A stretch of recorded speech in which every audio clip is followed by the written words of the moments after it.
All right, so it's lunchtime, and if you hear the sizzling in the background, that's because I'm making a huge, juicy beef patty.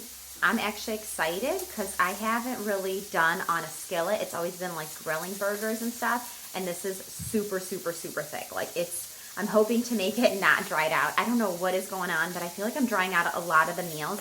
If you've watched any of the previous videos, you'll notice that there's only been a handful that haven't been super dried out, and that's because I always follow recipes for the most part. And so I'm really struggling to just cook meat without any recipes. I'm just kind of like winging it. I feel like when I cook it with other meals, the meat seems to be a little more forgiving since you're cooking it with other things, and it doesn't dry out as fast. I'm still having the exact same struggle, which is seeing the kids eat breakfast, lunch, and dinner, and me not being able to partake in all the fruits, the vegetables that they're having. That has been a struggle, and I'm not really sure how long I can stay with this, but I am feeling amazing. Good morning. So I have officially finished one whole week of this, and I want to share with you guys my weight. Here it is up here.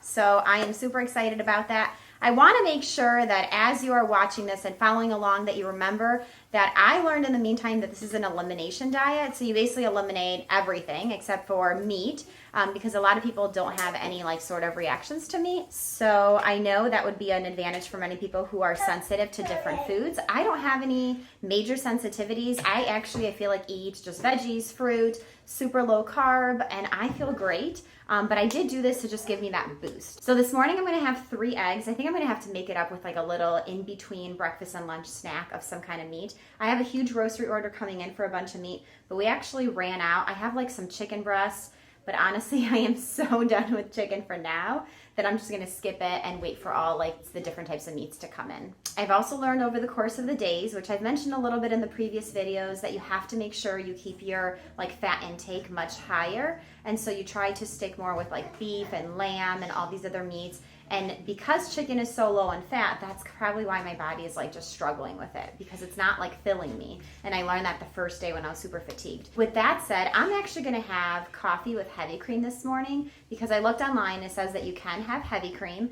And so I think that'll be a little boost at least, maybe to make it to lunch. Hopefully the groceries will come in by then, because if not, I still have nothing. But I do have a few hours between now and lunch.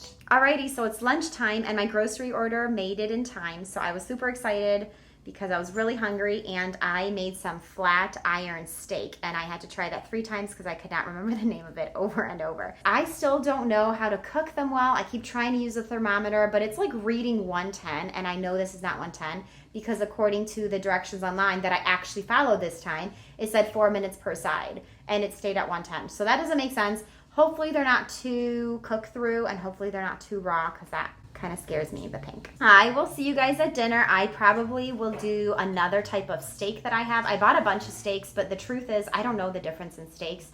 I sort of just buy like what's cheaper, and so I bought some other ones and went all out and just basically went through Instacart and picked a bunch of different steaks. So we will see tonight what kind of steak I'm cooking, because I'm just gonna grab one that is defrosted and we'll see what happens. This is what it looks like when you make pork belly. Apparently it gets all greasy even with a splatter guard. Here's what it looks like. I've never made it before, so we'll see how it tastes.